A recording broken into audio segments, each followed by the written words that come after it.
Olá, pessoal! Estamos aqui para mais uma Jane Austen Lives e hoje à noite nós vamos ter a presença da Débora Simeonato, da Universidade Federal do Rio Grande do Sul, que hoje está falando diretamente da cidade de Londres, na Inglaterra. Bom, vou aguardar vocês entrarem e é com muita satisfação que eu recebo todos vocês para essa live. Vai ser uma live bem interessante porque a Débora, ela trabalhou com Jane Austen, Elizabeth Gaskell e Charlotte Brontë na tese de doutorado dela. E ela já está online conosco. Nós vamos falar especificamente hoje sobre Orgulho e Preconceito e Norte e Sul, não dos filmes, mas sim dos livros. Vou te adicionar, tá bom, Débora?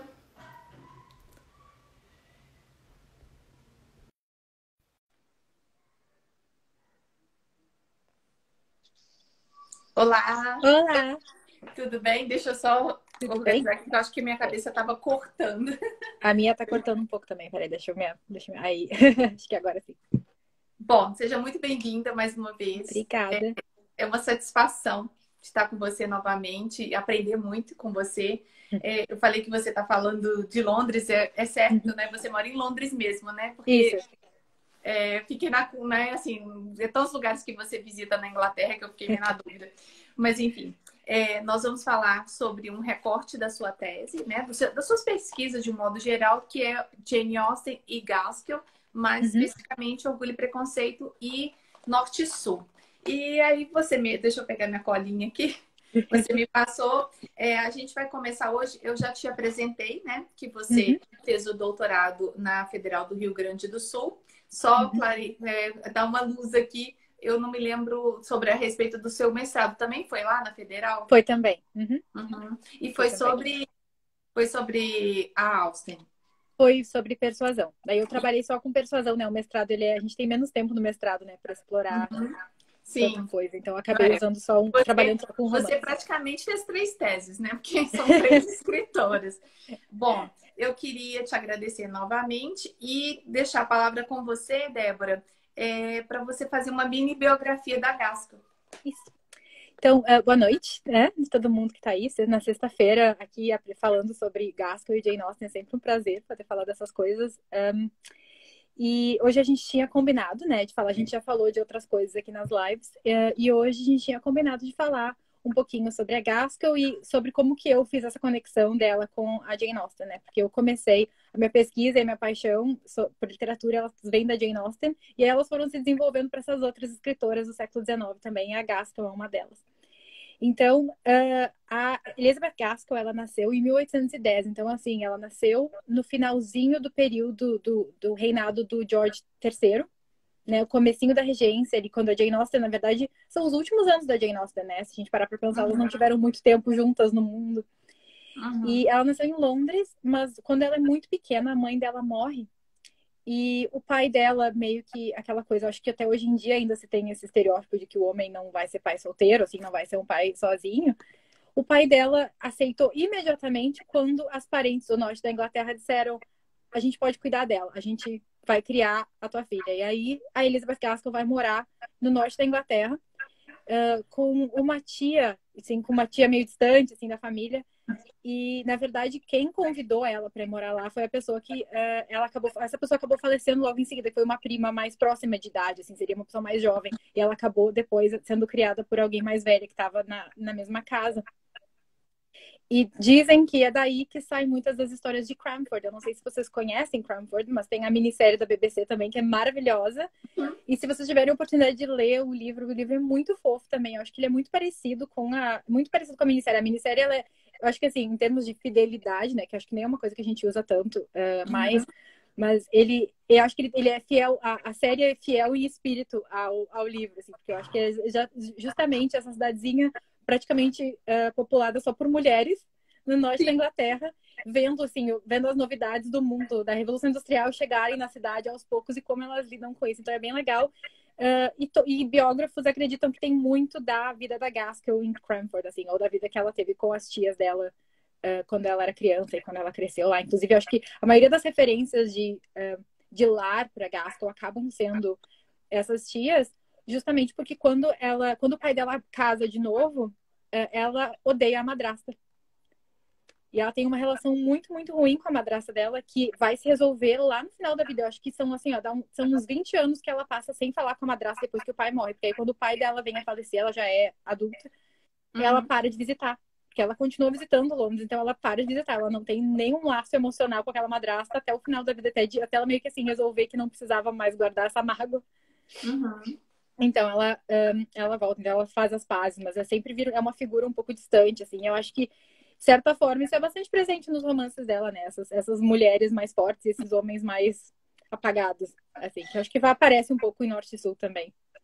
Sim, o que eu queria acrescentar aqui em Crawford tem a introdução, não vou lembrar de cabeça, obviamente, que fala que é uma terra de Amazonas, né? As mulheres dominam a Uhum, história, né? Muito legal. E essa questão aí da Gaskell com a madrasta é porque não se tinha essa noção, era uma outra família, era como se uhum, apagasse uhum, a uhum. família, né? A primeira família, e a segunda era o que estava valendo. Então, essa relação, Exatamente. acho que Ainda para mais que mim, ela era uma filha mulher, né? Ela não era herdeira de nada, sim, né? Não é que nem se a gente lembra em Razão e Sensibilidade, a gente tem uma situação meio parecida de que elas são as filhas da outra família, então ele não se sente responsável, o irmão não se sente responsável em ajudá-las quando o exato. pai morre, né? Então tem Acho uma que questão de realmente. incentivado, né? Lá em Razão e Sensibilidade, eu tenho essa noção que nem era incentivada essa amizade, porque elas eram, né, da família nova. Então, São, né, como eles falam, né, que são parentes, mas podia ser um primo, podia ser qualquer pessoa, né? Não, aquela aproximação que uhum, teria na família nuclear, assim, digamos, eles não têm. E a Gasco, acho que ela teve dificuldades com a madrasta, porque a madrasta queria realmente, tipo assim, se ela se comportasse de outra forma e que ela fosse diferente do que ela era. E de algumas liberdades que ela tinha, talvez, no interior e que ela não ia ter em Londres. Então ela verdade. acaba, assim, de liberdades talvez não tanto de se expressar, mas talvez de ir e vir, né? E Uhum, de sair por verdade. aí. Acho que a gente tem aquela coisa da Lizzie Bennet andando pelo Sim. campo, assim, uma coisa um pouco assim, que na cidade isso não era possível, mas era Uhum, possível no interior. Enfim, a Gaskell é bem. Normalmente as pessoas pensam na Gaskell, ela é bastante definida, e acho que isso aparece muito nas obras dela, pela religião dela, né? Aparece de certa forma, mesmo quando ela não trata pelo nome, eu acho que aparece os princípios dela aí. E a Gaskell era unitária, e a gente sabe muito pouco sobre isso assim no Brasil, eu acho. Eu não sabia nada antes de é. começar a pesquisar. E para mim, acho que a característica principal e aí que diferencia, né, essa religião de outras, né, de que a gente está mais acostumado, é que eles não acreditam em pecado original. E aí, a partir disso, a gente pode. Porque o que acontecia? No século XIX, as pessoas acabavam culpando os pobres ou pessoas que eram, sei lá, mulheres da vida e acabavam dizendo, não, mas elas estão pagando esse pecado, elas cometeram um Uhum, pecado que não tem volta.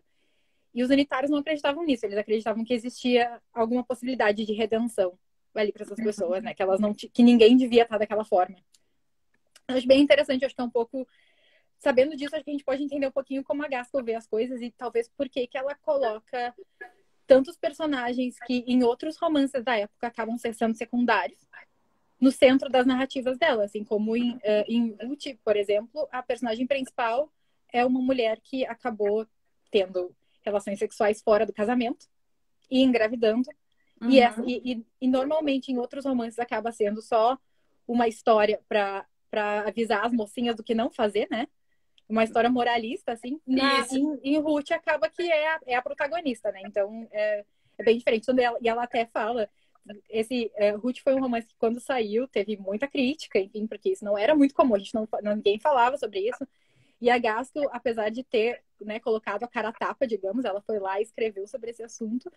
Ao mesmo tempo, ela disse que não ia deixar a filha dela ler até que a filha dela fosse mais velha. Então tem uma coisa do tipo assim, bom, eu tô falando sobre isso, mas a gente também tá no período vitoriano e eu não posso, a minha filha também não pode ser exposta a certas coisas. Então tem Uhum, essa dicotomia.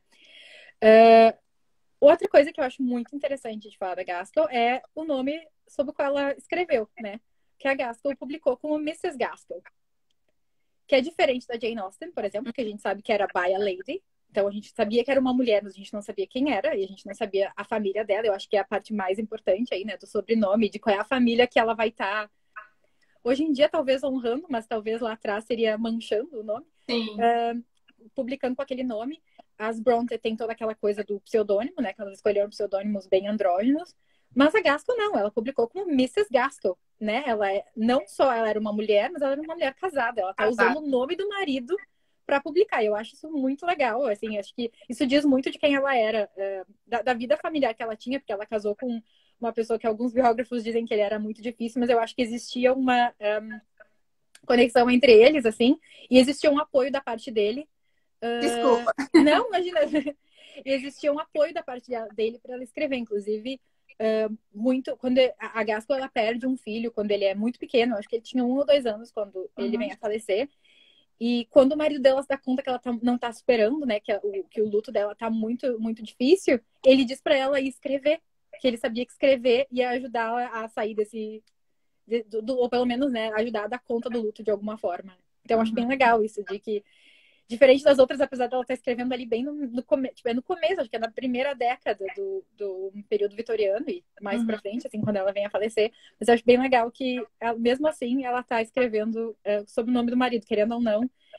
A gente pode interpretar como quiser. Acho que dá pra pensar assim, daqui a pouco ela tá escrevendo... Tem talvez uma interpretação mais dura, seja bom que o marido queria controlar alguma coisa assim. Mas acho que não, eu acho que é mesmo dizendo assim, eu tenho orgulho do que está sendo feito e o meu nome pode aparecer ali. Né? Não sei se isso faz sentido. Mesmo porque o marido permitir, né? Hoje é permitir entre aspas, mas o marido permitir que ela escrevesse naquela época era um diferencial, era um marido diferente. Então ela acho que Com certeza. bem uma homenagem. Você falou, eu vou deixar você continuar falando da biografia, porque é maravilhosa. A gente não tem uma biografia sobre Gaskell aqui no Brasil, né, em português. E aí eu queria fazer a dica, no final a gente vai repetir também, de dar a dica da sua tese de doutorado, que já está disponível. Você podia falar só rapidinho onde que está, no depositório de tese.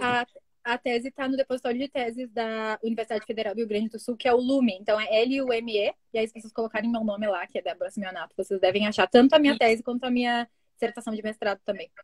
Tá. Depois eu coloco o link nessa... também. A gente passa o link. Aí, na tese, eu faço até um breve resumo da vida da Gaskell e da mas é um senhor breve resumo, tá, gente? Ela tá sendo... Olha, gente, a vida dela foi longa. Eu acho que a Gaskell foi a que mais viveu dessas escritoras que a gente tá falando. Ela foi que ela morreu com 55 anos, né? Mas, e eu acho tão interessante que ela escreve a vida inteira dela. A Gaskell, ela é diferente da Jane Austen, diferente da Charlotte Brontë, ela tá no meio do círculo literário de Londres, assim. Ela é amiga do Dickens. Ela, inclusive Norte e Sul, ele é publicado no Household Works, que era uma revista que era a revista do Dickens. Ele é publicado em, tipo, folhetim, né? Ele era publicado em capítulos. E eu acho que por isso que esses romances vitorianos acabam sendo tão longos, né? Porque eles eram publicados em capítulos. E às vezes a gente olha e... Bom, a Jane Austen escrevia, mas não escrevia tanto, né? Se a gente pega os vitorianos, como o Dickens, por exemplo, a gente vê uns tijolos. E acho que tinha um aspecto disso que era publicado em capítulos, e aí eles recebiam cartas dos leitores dizendo: a gente quer que isso aconteça, a gente quer que tal outra coisa aconteça. Então eles tinham que ir trabalhando ao redor daquilo. Mas eu falei do Dickens, eu acho que a Gaskell me lembra muito, eu sempre penso nela como assim, o Dickens do norte da Inglaterra. Porque justamente ela tá falando, eu acho que não faz jus a ela, tá? Eu acho que ela tá em pé de igualdade com o Dickens, ela não é, mas ela fala do norte da Inglaterra e ela fala das realidades do norte da Inglaterra. Então, em Norte e Sul, a gente tem Milton, né, que é a cidade onde a maior parte do livro se passa. Sim. E que muita gente acredita que é Manchester, porque a Gaskell morava em Manchester, ela morava nos arredores, assim, ela não morava bem no centro da cidade. Mas, como uma das biógrafas, que eu acho que é a Guerin, eu não vou me lembrar o nome dela agora, ela fala justamente que a Gaskell estava bem no meio do caminho entre o campo idílico e a cidade industrial. E eu acho que e justamente por estar ali, ela conseguia transitar entre esses dois espaços e escrever sobre esses espaços também. Sim. E ela ia para Londres, acho que ela tinha essa coisa de transitar para lá e para cá, muito mais do que as outras autoras. Ela viajou muito, ela ia para Alemanha, ia para Suíça, ia para Itália. Ela tinha essa coisa que, para uma mulher do século XIX, super viajada. Carol, as lives ficam salvas no IGTV do Jane Austen Brasil e também no YouTube Jane Austen Sociedade do Brasil. Então, depois você pode buscar pela outra live que a Débora já fez com a gente. Acho que essa é a terceira, né? Essa é a terceira, Então, depois vocês procuram lá. Se eu não me engano, hoje é a 46ª ou 40... Bom, eu me perdi, mas 46ª live. Então, é muita coisa para eu lembrar. Mas continua. Essa questão aí dela estar entre os dois mundos, né? Uhum. E acho que, além dela estar entre os dois mundos, ela dá pra dizer que talvez mais do que as outras escritoras que eu trabalhei, que a gente tá tão familiar, assim, com elas, ela ganhou dinheiro com Uhum. com a escrita dela. Tanto que, muito próximo do final da vida dela, ela comprou uma casa no sul da Inglaterra, sem falar pra ninguém. Assim, né? Just like Assim, that. do nada, exatamente. O que, primeiro, assim, ela é uma mulher fazendo isso no século XIX, né? Não é tão comum como talvez hoje seja. E com o dinheiro que ela ganhou. Não com dinheiro talvez herdado. Claro, ela herdou um pouco de dinheiro da tia dela, que cuidou dela quando a tia dela faleceu. Mas nada próximo ao que ela poderia, né, ter para comprar essa casa. E ela compra essa casa e ela fala para a família dela depois que a casa já está comprada. Então ela fez todo o esquema, ela fez toda a negociação sozinha. E eu acho muito legal isso, assim, de que era claramente uma mulher que estava não à frente de seu tempo, porque eu acho que essas mulheres são todas, elas estavam no tempo certo em que elas tinham que ver, elas estavam falando desse tempo, mas ela estava para frentex, com certeza. Sim, porque até mesmo negociar sem a presença de um homem ou um marido assinando, sei lá como é que foi essa transação, mas já era diferente, era muito Com diferente. certeza, com certeza. E ela morre de um ataque cardíaco aos 55 anos nessa casa no sul da Inglaterra com a família dela. E acho que foi inesperado, mas ao mesmo tempo, né, a gente pode pensar que ela não sofreu, diferente da Austen, que a gente tem aquele mês inteiro de sofrimento, né, antes dela falecer. Mas acho que da Gaskell foi mais inesperado e ela foi super prolífica, né? Ela escreveu vários romances, ela deixou o Wives and Daughters, que eu não sei se ele já foi traduzido para o português, porque na verdade ele não é terminado, né? Ele já tem o quê? Umas 800 páginas e ele não tem fim. Mas ela deixou ele inacabado, mas ela tem vários contos, né? Várias novelas e ela tem histórias mais de terror, assim, né? E tem essas histórias mais típicas, que são as que a gente está acostumado.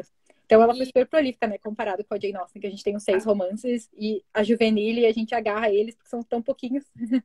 Aqui eu coçando para perguntar. Sobre Tá. Wives and Daughters, eu acho que não tem uma edição em português do Brasil.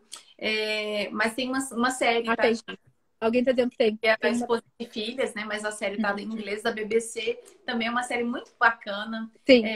E o fim, eu gostei do fim, mas enfim, é spoiler, né? Porque Eu não me lembro que eles. Acho que eu não me lembro o que eles fizeram no fim da série, mas é que eu acho que o fim do livro ele tá encaminhado o suficiente que dá pra saber pra onde tá indo. Então, ela vai, esqueci o nome dos personagens, mas a personagem, a heroína, ela vai com o futuro ou marido dela pra África, né?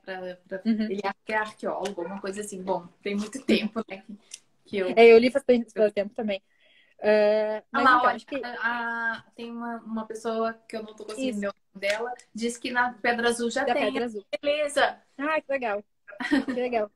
Aí é muito legal. Eu acho que a Gaskell, ela tem ela escreve muito bem várias classes sociais, assim. Eu acho que isso é uma das coisas que a gente vê em Norte e Sul.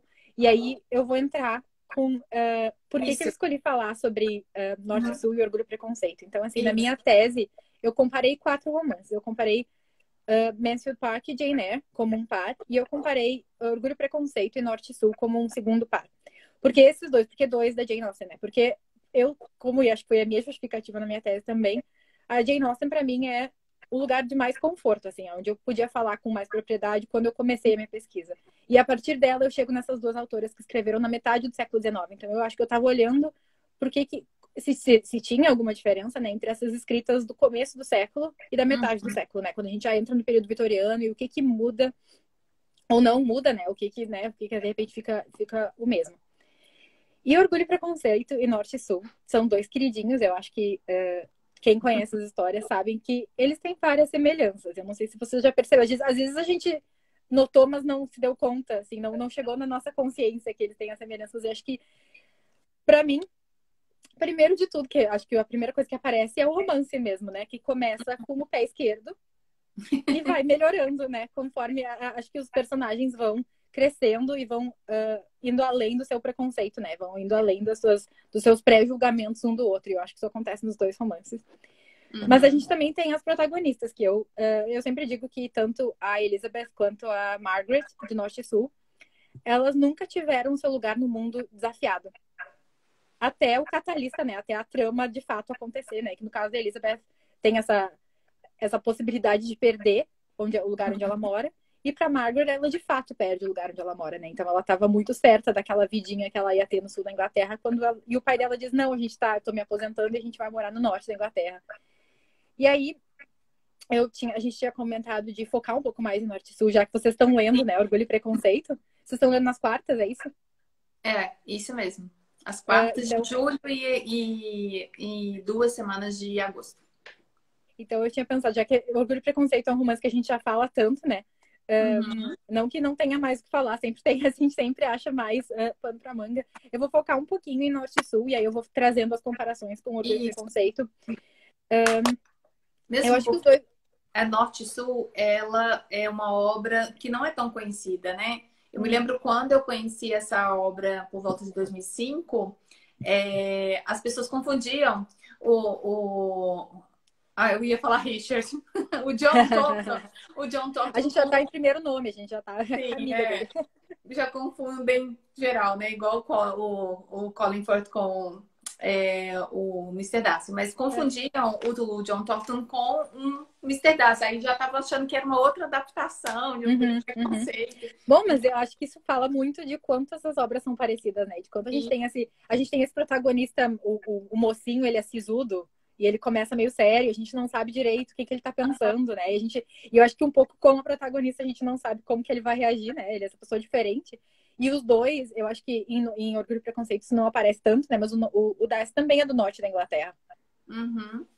Mas o norte do Darcy é um pouco diferente do norte do Thornton, né? Que o Darcy, o norte dele não é a cidade industrial, né? É o stately home, né? É a mansão no meio com campos e campos de nada ao redor, né? Enquanto o do Thornton é as fábricas. Que vai aparecer muito, começa a aparecer muito nos romances dessa época. Eu acho bem bacana, assim, que os dois romances trabalham de formas diferentes com o que significa ser gentleman, né? O que significa a palavra gentleman e o que significa ser gentleman nesses dois momentos de tempo, assim, né? Primeiro a gente tem a Elizabeth em Orgulho e Preconceito dizendo que não, o pai dela é um gentleman, então ela tá de igual para igual com o Darcy, né? Quando ela é questionada pela Lady Catherine. E a Margaret, pelo contrário, né? Ela vem desse sul que ainda não foi tão atingido pela Revolução Industrial, né? Que só recebeu o que vem de bom, só recebeu o produto da Revolução Industrial, mas não foi manchado pelas fábricas, né? A paisagem talvez não tenha mudado tanto, né, metaforicamente quanto de fato. E ela tem que ir para esse norte e descobrir que agora o gentleman talvez tenha tem outras características, e ele não é só necessariamente um homem que já nasceu cheio de terras e que teve uma boa educação. Talvez ele seja o homem da classe média agora, que se comporta como um gentleman. Tem uma questão daí de comportamento que entra, que talvez não entra tanto no romance da Austen, né? Acho que daí mostra um pouco a diferença desse período de tempo em que esses dois romances acontecem. Não sei se eu tô indo muito rápido. Mas a gente vai aproveitar o máximo que podemos com vocês. Então, outra coisa que eu acho que dá pra gente apontar é a questão dessa figura paterna. E eu acho que isso em Jane Austen é uma coisa que eu ainda vou ir atrás, vou escrever sobre isso. Mas eu tenho muito interesse em como esses pais aparecem. E as mães também, eu acho, né? Mas e acho que dá pra falar dos dois aqui. Mas na Austen a gente tem o Mr. Bennet, né? Acho que a gente até falou da outra vez que quando a gente lê Orgulho e Preconceito, quando adolescente, daqui a pouco, ai, nossa, senhora Bennet, que chata, né? E o Sr. Bennet, ele é o maravilhoso, o melhor pai, né? Porque ele não bota nenhuma pressão na filha dele e tá tudo bem. E aí a gente cresce e descobre que, né, é muito mais difícil. E a senhora Bennet tá lá tentando garantir o futuro das filhas e o dela. Exatamente. Né, também.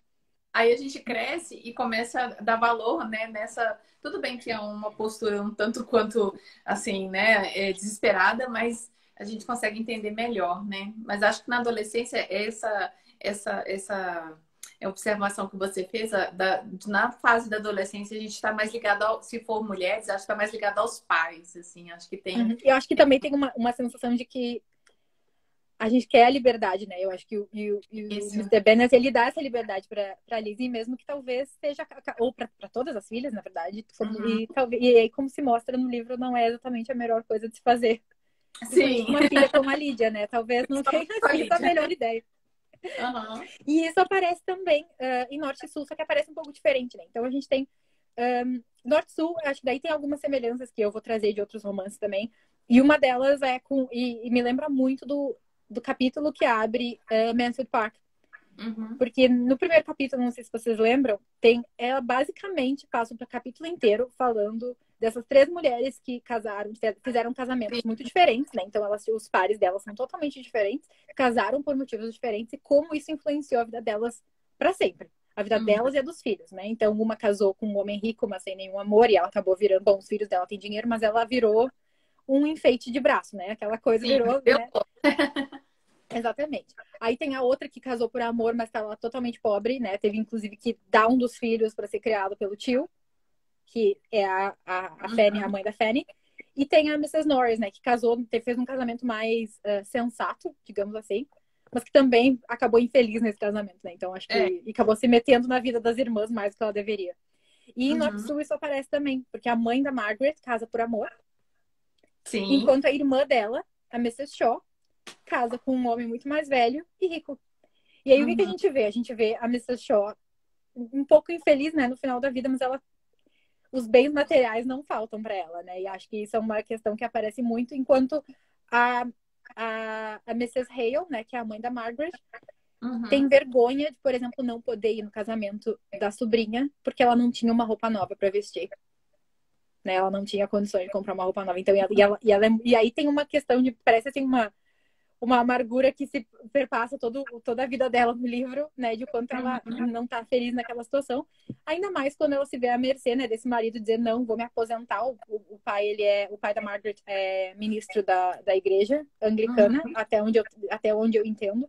Isso Uhum. dá pra botar questões aí. E quando ele decide se aposentar e ir pro norte da Inglaterra, ela se vê presa. Ela se vê, bom, eu não tenho o que fazer, né? Ela tem que ir junto com ele. Uhum. É. Alguém comentou aqui, a Jane comentou que o Mr. B ele coloca a reputação da Lydia em risco. Ele coloca a reputação de todas elas em risco, né, de certa forma. Sim. Que eu acho que tem essa questão de tu estar manchada por tabela, né? Se alguém É. da tua família fez alguma coisa errada, tu também tá Olha, se manchado não por tabela. fosse o Darcy ali, a história ia ser complicada, né? Mas enfim, é spoiler. Não posso É dar spoiler. verdade, é verdade. Não, e eu acho que, com certeza, com certeza. Aí tem que ter, aí eu acho que precisa disso tudo. Acho que todo mundo aprende, né? Em Orgulho e Preconceito, todo mundo aprende que não estava se comportando talvez como deveria estar se Uhum. comportando. E o Mr. Bennet é uma dessas pessoas. Mas enfim, aí tem essas questões dos pais, de como eles se comportam, né? E eu acho que muito significativo para Norte e Sul que o, que o pai da Margaret diz para ela: tu conta para tua mãe que a gente vai se mudar, tá? Porque eu não sei como eu vou fazer isso. Olha isso. E aí a gente pensa assim, não, não é uma coisa que se faça, né? Mas então, a partir desse momento, a gente nota que a Margaret, ela passa de ser filha para ser a senhora da casa. Então, se Uhum. vocês forem olhar no romance, a partir daí ela já tá bom. Ela começa tendo que contar para a mãe dela, e a mãe dela já tem uma constituição frágil, né? Como eles dizem, ela já tá sempre Uhum. com alguma doença, com alguma coisa. Ela tem que dar notícia para a mãe dela. Ela tem que, quando eles chegam no norte da Inglaterra, ela tem que organizar tudo para ela ajudar o pai dela a procurar onde morar e não a mãe dela ajudar. Né? Ela assume esse papel. Eu acho que tem, não sei se é uma questão de ela se coloca nesse lugar, mas ela também é colocada nesse lugar, né? Eu acho que acaba que ela não tem uma escolha. Ela sente como se ela tivesse que fazer isso, apesar de que ela também não quer se mudar, ela também tá indo a Uhum. contragosto, ela faz esse movimento. E eu acho bem interessante o quanto ela se coloca nesse papel de responsável, bem como a Lizzie, né? Quando a Lizzie descobre a verdade sobre o Wickham, ela que vai lá e fala pro Mr. Bennet: olha só, acho que ela não pode ir pra Brighton, porque isso não vai dar coisa boa. E ele não É. escuta ela, no caso, mas os pais da Margaret, ao menos, escutam ela dentro do Uhum. possível. Mas então, acho que tem essas duas questões, né? Esses dois paralelos que são bem importantes. E eu acho que daí tem um outro paralelo que eu falei antes, eu mencionei antes, que é esse do relacionamento, né? Uhum. De como a Margaret, e aí eu vou olhar um pouco mais para Norte e Sul, mas de como a Margaret entra nessa cidade totalmente cheia de preconceito. Uhum. É diferente do sul, não é como ela conhece, as pessoas se comportam diferente. E eu acho que tem uma cena que ela tá no livro e tá na minissérie do BBC. Eu acho que é uma das cenas mais, talvez, icônicas da Uhum. minissérie. É que o Thornton oferece a mão para ela, depois que eles discutem. Uhum. E ela se recusa. E aí, no primeiro momento, a gente pensa, ela tá sendo snob, né? Por que, que ela não tá dando a mão? Por que, que ela não tá apertando a mão dele? E aí Sim. depois a gente se dá conta que ela não apertou a mão dele porque não era o que se fazia no sul da Inglaterra. No sul da Inglaterra, os Uhum. homens não davam a mão pra mulher, né? Tinha toda E uma questão de talvez cortesia ou de, né, beijar a mão, não sei, mas sim, não de apertar a mão assim. tinha Então, essa eu acho questão, bem... né, dos costumes que eram bem diferentes e a própria série retrata muito bem essa transição, né?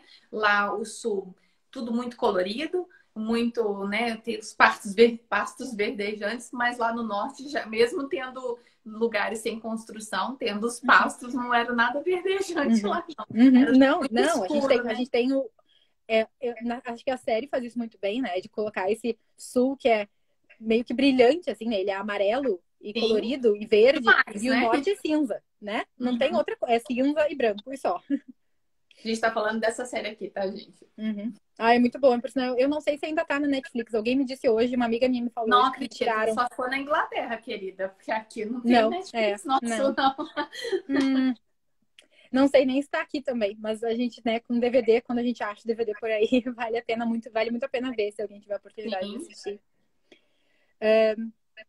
Mas onde é que eu tava? você estava Enfim, falando dessa. Ai, desculpa, dessa diferença, né, do norte diga. para o sul Aham. e dos É, não, eu acho relacionamentos. que é isso. E a Margaret, ela tem essa questão de preconceito que ele começa a. Como em Orgulho e Preconceito a gente vê a Elizabeth aprendendo a verdade, né? Conforme ela vai, quando ela recebe a proposta do Darcy, aí tem ela recebe a carta, enfim, ela começa a aprender qual é a verdade, quais foram os erros que ela cometeu na hora de julgar as Uhum. pessoas. A Margaret aprende de uma forma diferente, ela aprende através de uma amizade. Aí eu acho que entra o grande, talvez, eu não é uma coisa que a gente tá tão acostumado a ver nesses romances, né? Porque a Uhum. Gaskell, ela vai lá e mostra uma menina da idade da protagonista que trabalha numa fábrica. E aí Sim, qual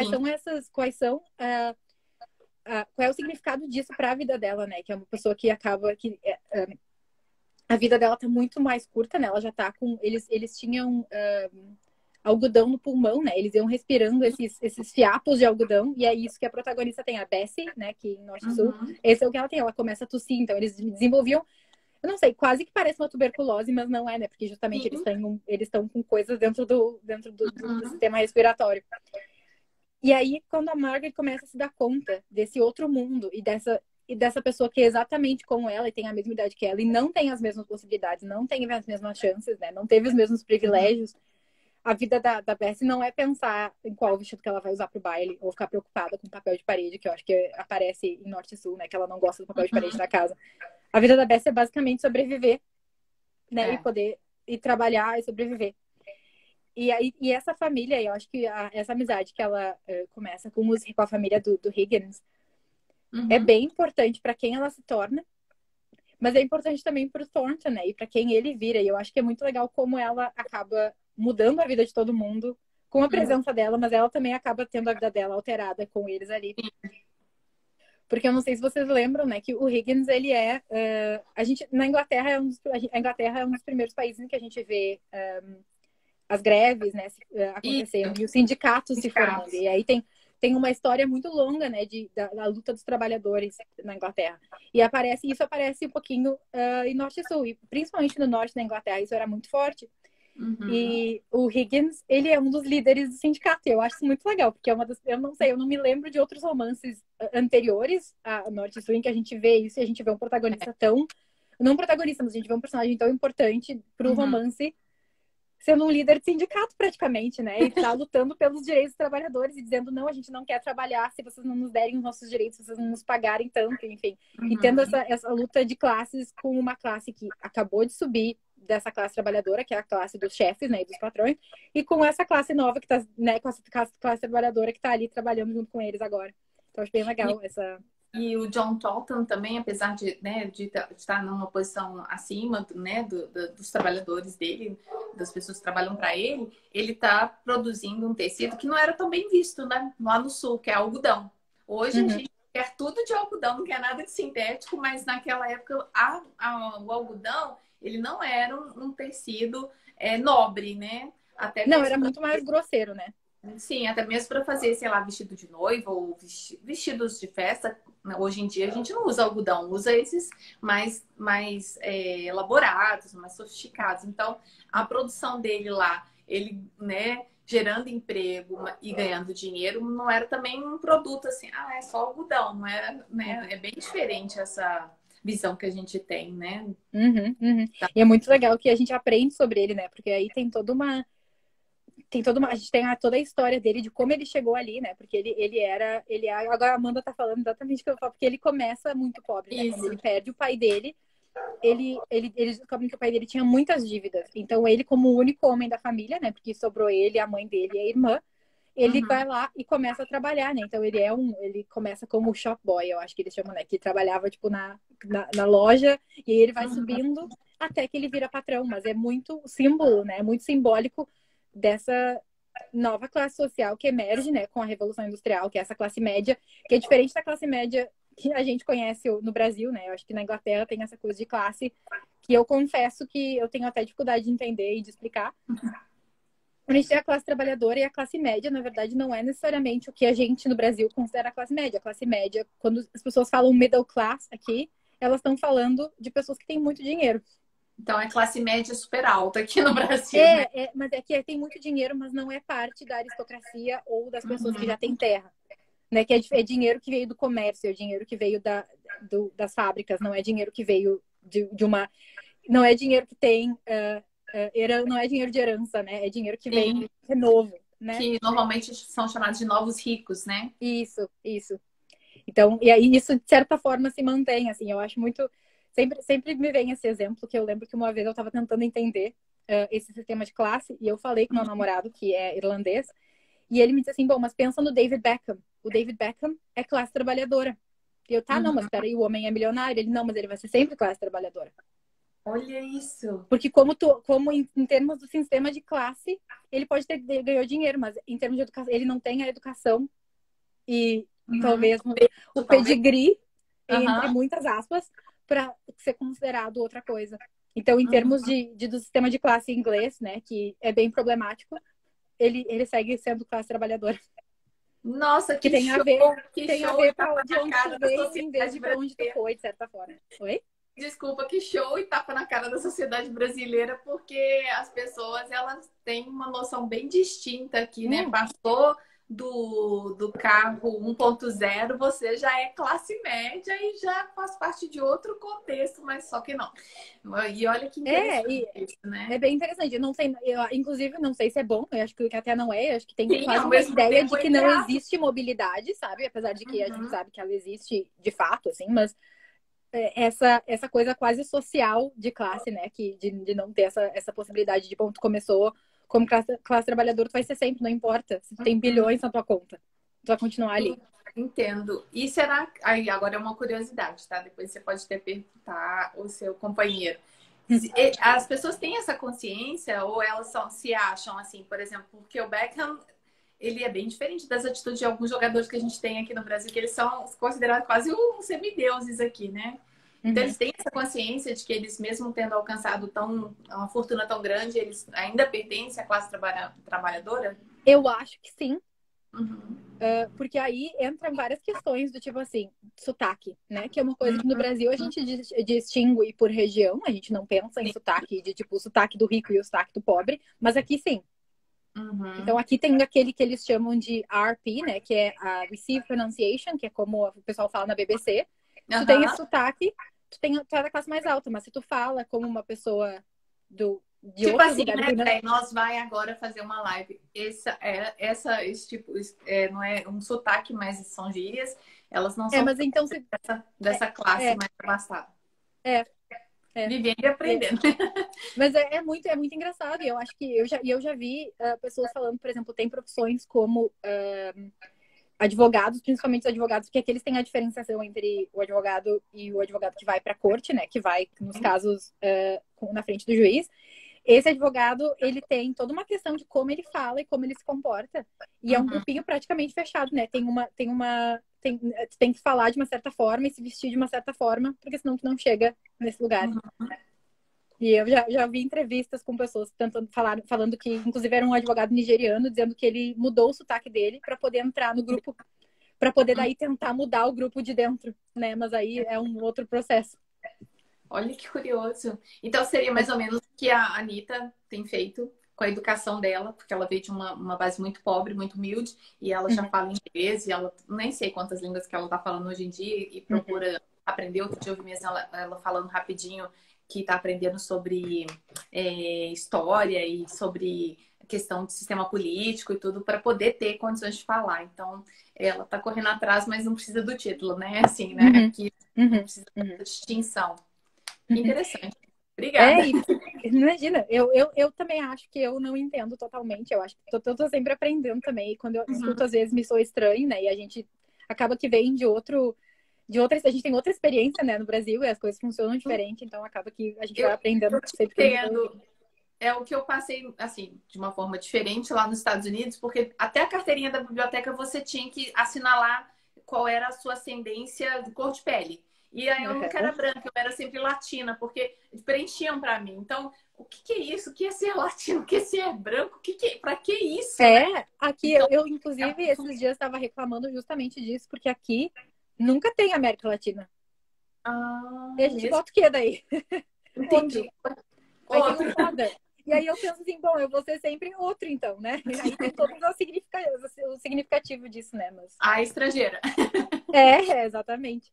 Mas eu acho muito legal isso. Oi?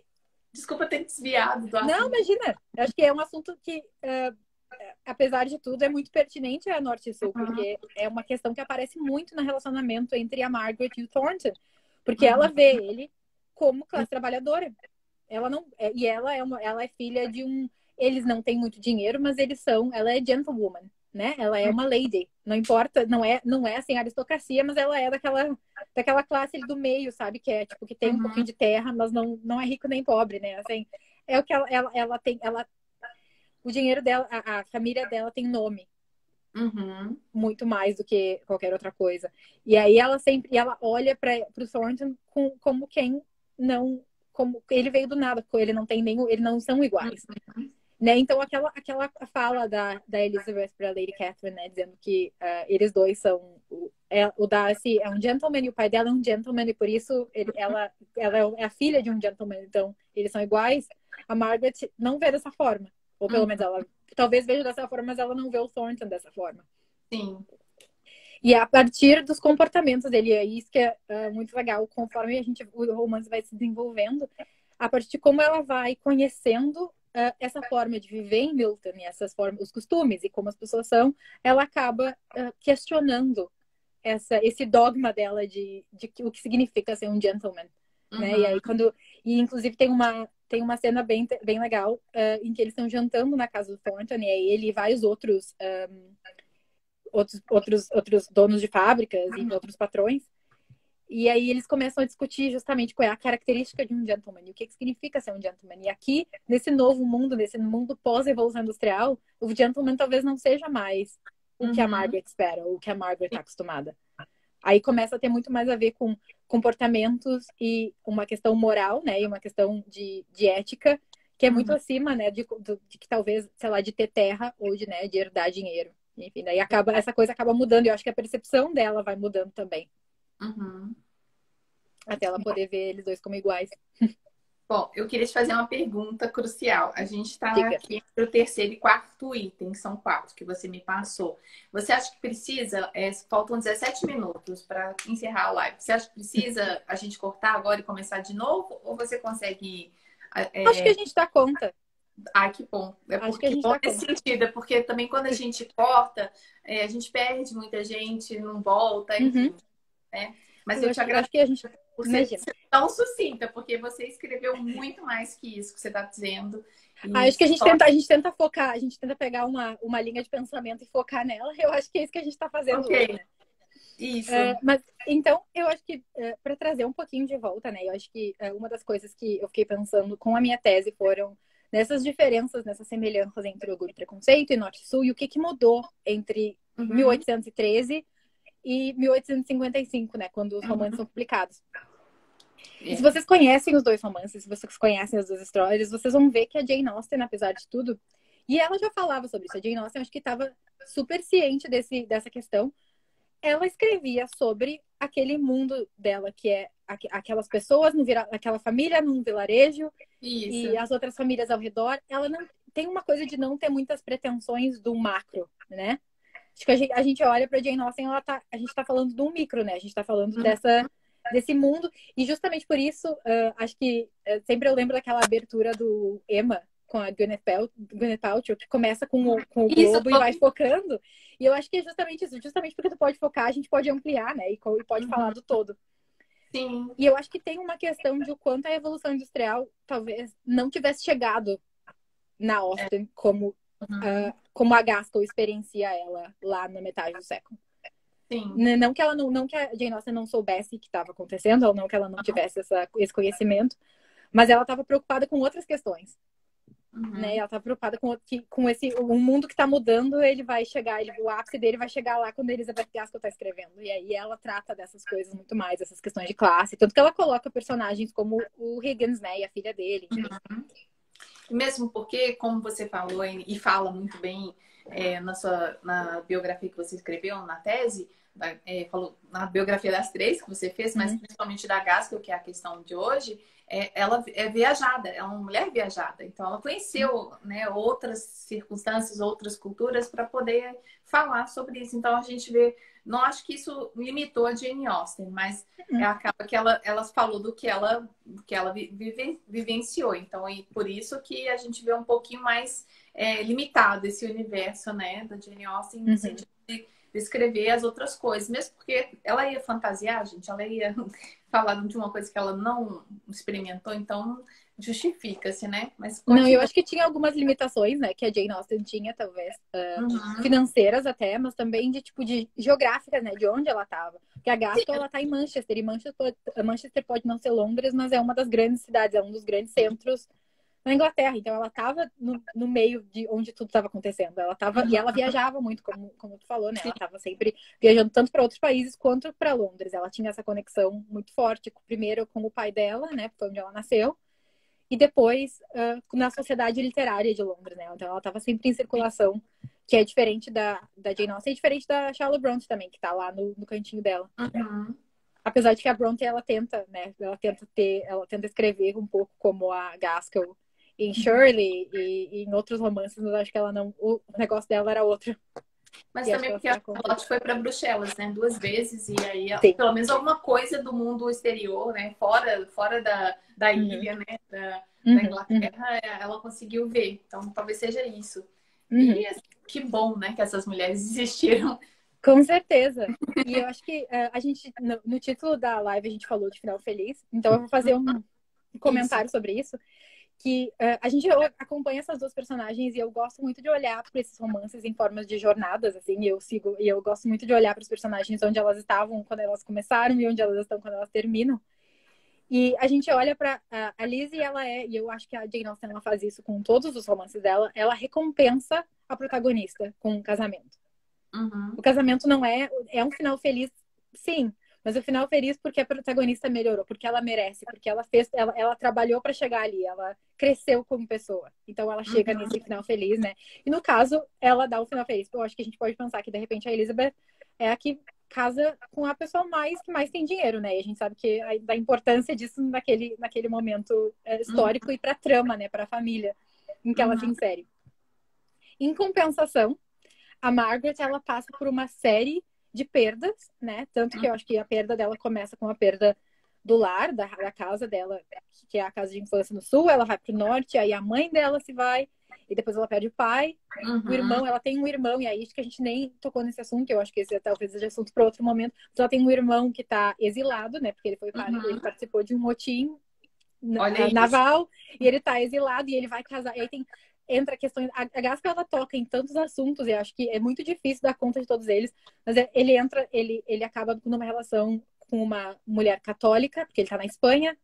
E Uhum. aí ele vai se converter ao catolicismo, e aí tem toda uma questão de aceitação. Também não tá tudo bem, porque se ele tá feliz, então tá bem, né? Uhum. Não... E acho que é difícil de... A gente no Brasil tem uma coisa meio sincretista, assim, né? Que todo mundo é um pouco de tudo, mas aqui tem uma divisão mais...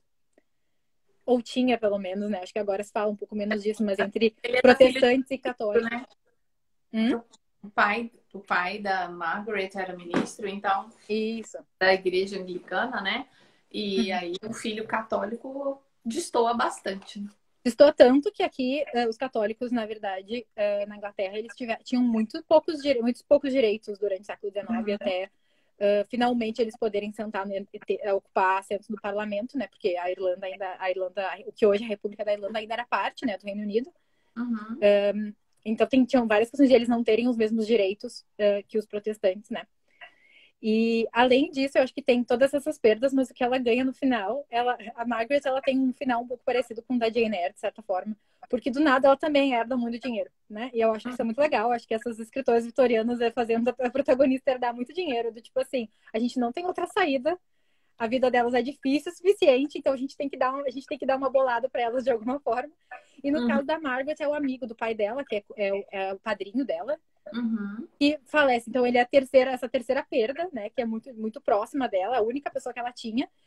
Quando ele falece, ele deixa o dinheiro para ela. E aí a gente junta todos os pontinhos, que na verdade ele era o dono da fábrica em que o Thornton era o chefe. Ele meio Uhum. que o Thornton pagava aluguel para ele para trabalhar lá.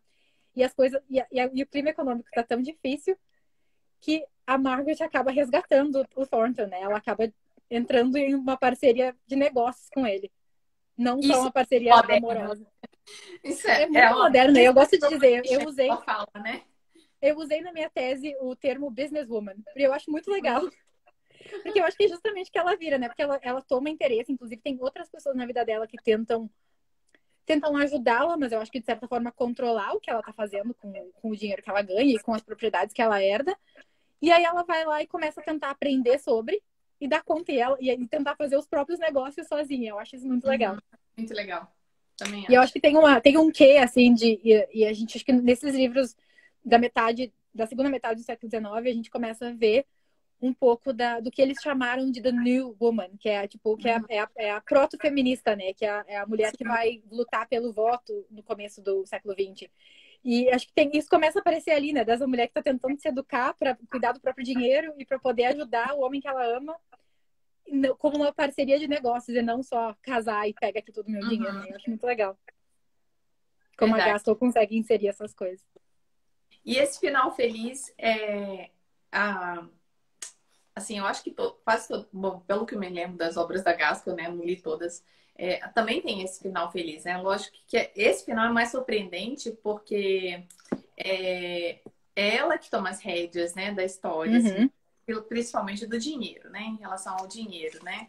E eles passam por esse problema aí que a gente fala, a história tem um twist aí porque é meio que ódio, depois te amo, né? Amor e Uhum, ódio, uhum. né? Não gosto de cara e a primeira impressão, ela infelizmente não foi muito boa e aí depois eles desenvolvem e, né? Tem uma Isso. questão também lá no filme só consigo lembrar do Richard, desculpa. É, no livro que ela defende, né, o Thornton, quando Uhum. os funcionários, os trabalhadores da fábrica tentam fazer um motim, acabam tentando acertar uma pedra nele, ela entra na frente, e inclusive para a época é meio vergonhoso isso, não assim, porque ele teve uma mulher defendendo, mas uma mulher saiu da posição dela para poder entrar meio que quase numa Defende. briga de rua, né? Então Uhum. Uhum. pegou mal para Margaret. E Mas eu pegou mal pro Thornton também, né? Dessa coisa de pensar que ela tá defendendo aí, que sabe que ele precisava ser defendido por uma mulher, né? E aí é Como se não curioso, pudesse ser. desculpa, como que a gente vê essa questão de comportamentos ainda muito marcados, né, na Inglaterra. Bom, Uhum, com hoje. certeza. Eu acho que talvez mais até. Eu acho que tem uma questão de comportamento que acaba se acentuando essa marcação Uhum, essa definição de esferas, né? Dessa mulher que é essa mulher angelical e desse homem que vai uhum, trabalhar e que ganha dinheiro. Eu acho que isso acaba muito mais definido no período vitoriano. Sempre existiu, né? E eu acho que sim. sempre teve ali, mas com a Revolução Industrial isso acaba mais presente. Eu acho muito legal também, e eu acho que meu último comentário, que pra mim, a gente não, isso não é dito no livro com todas as letras, mas pra mim Uhum. a Margaret escolhe morar no norte da Inglaterra, e eu acho isso muito legal. Ah, eu também acredito que sim. Porque Bom, é depois de toda a vontade que a gente resistência, né, tem. ela Aham, vai ser parceira de negócio do Thornton, e aí eu parto do princípio que ele não vai sair de lá, então ela vai sim. morar com ele. Essa... Uhum, E eu acho muito legal esse caminho que ela faz, né, de uhum, odiar aquele lugar, de passar a entender aquele lugar que é o diferente para ela, e daqui a pouco aquele sim. lugar, ela se torna parte daquele lugar também. Uhum. Eu acho que isso talvez o desejo que a gente tenha, né? De uma fanfiction, possivelmente, uma Para continuar. continuação. Mas eu acho que esse ponto que você tocou, de como elas chegam, as duas, né? Tanto a Elizabeth quanto a Margaret, para esse happy ending, para esse final feliz, é o que transforma essas obras e essas personagens em personagens únicas, né? A Gaskell aqui no Brasil, ela não é tão conhecida como deveria, né? Não tão nem conhecida como tanto quanto a Jane Austen, mas elas têm uma representação muito interessante e elas falam das mulheres que poderiam muito bem ter existido, né? A Elizabeth Bennet e a Margaret Hale. Então, Uhum. eu acho que só por si só já vale a pena ler e conhecer esses livros. Com É, eu certeza. Bom, ainda faltam uns minutinhos, mas eu queria deixar a fala com você, mas só falando novamente, reafirmando a respeito do seu belíssimo trabalho de Ah, doutoramento na Federal do Rio Grande do Sul e que está disponível, gente, porque tudo isso que ela falou aqui tem muito, muito, muito mais que ela escreveu. Biografia de cada uma das três escritoras e a análise de Mansfield Park com Jane Eyre e Orgulho e Preconceito e Norte e Sul. Então, assim, é um uhum. trabalhão. Talvez, eu não sei como é que foi sua banca, mas devem ter dito para você. Você fez duas ou três teses aí, né, nessa história toda. Então, vale a pena ir lá, digita no Google Débora Simeonato, tese de doutorado, Universidade Federal do Rio Grande do Sul, que vocês vão encontrar com muita Isso, se facilidade. vocês colocarem Lume, a palavra, que é o nome do banco de dados, vocês vão encontrar com mais facilidade. E Isso. tem um monte de tese legal também. Eu acho que esses bancos de dados das universidades têm tanta teses e dissertações que vale a pena explorar. E às vezes, de repente, vocês não vão ler a tese inteira, mas vocês vão Não encontrar chega ao capítulos. grande público também, né, Débora? Exato, exato. Que a gente que não é uma coisa divulgada, né? Eu acho que eu Uhum, também eu não sabia quando eu estava na graduação que estava tudo isso disponível para mim, até alguém ir lá e me dizer que eu podia verdade. encontrar, ter acesso a todas essas coisas. Então, é bem legal saber que qualquer um pode acessar. Que é super bom. Bom, queria te agradecer e deixar com você. Faltam 3 minutos para a gente encerrar a live. Muito Uhum. obrigada. Eu que agradeço pelo convite de novo. Como eu disse, é um prazer, né, estar aqui falando sobre essas coisas.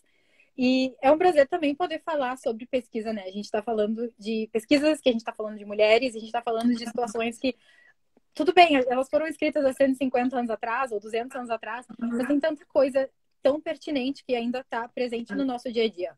Eu não vou negar que tanta coisa mudou, e felizmente tanta coisa mudou, né? Eu sempre digo, eu não quero morar no século XIX, eu não queria viver no século XIX, Não mas sou eu acho romântica que nesse ponto, gente. não, eu acho que não existia romance assim como a gente pensa. Aham. Com romance, quando a pessoa não escova o dente, talvez não seja um romance tão bom. Ou quando sofria por dores, né, que não tinham fim por causa da falta de. Exato, exato. Eu sempre lembro eu não sei se vocês já viram, tem aquela minissérie chamada Lost in Austin, Aham. que a protagonista do século XXI entra em Orgulho e Preconceito e ela leva um paracetamol pra Jane, e ela dá um paracetamol pra Jane quando a Jane tá doente. E aí todo romance não acontece porque a Jane se recupera muito rápido quando ela tá lá em Netherfield e ela tem que voltar para casa. Então, Isso. talvez, Mas talvez, talvez a pra quem medicina não conhece. moderna tenha terminado muitos romances. Não sei. Aham. Verdade. Poxa, eu nunca tinha parado pra pensar. Olha isso. Talvez eu não, né? Mas uma personagem fictícia tivesse demorado mais um pouco na casa da família do fulano, por causa de uma gripezinha e, né, teria ido. Ou se tivesse carro, né? Se tivesse outra forma de se locomover, não ia ter, os romances não teriam se desenvolvido. Verdade.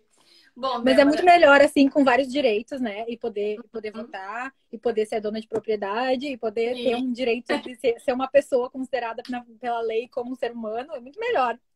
Com certeza. E aí, o que eu acho interessante disso tudo é que a gente pode fazer, voltar lá no passado para ver o quanto essas mulheres já estavam denunciando, né? Era uma denúncia, assim, bem fantasiada de romance, mas é uma espécie de denúncia que elas Com faziam da certeza.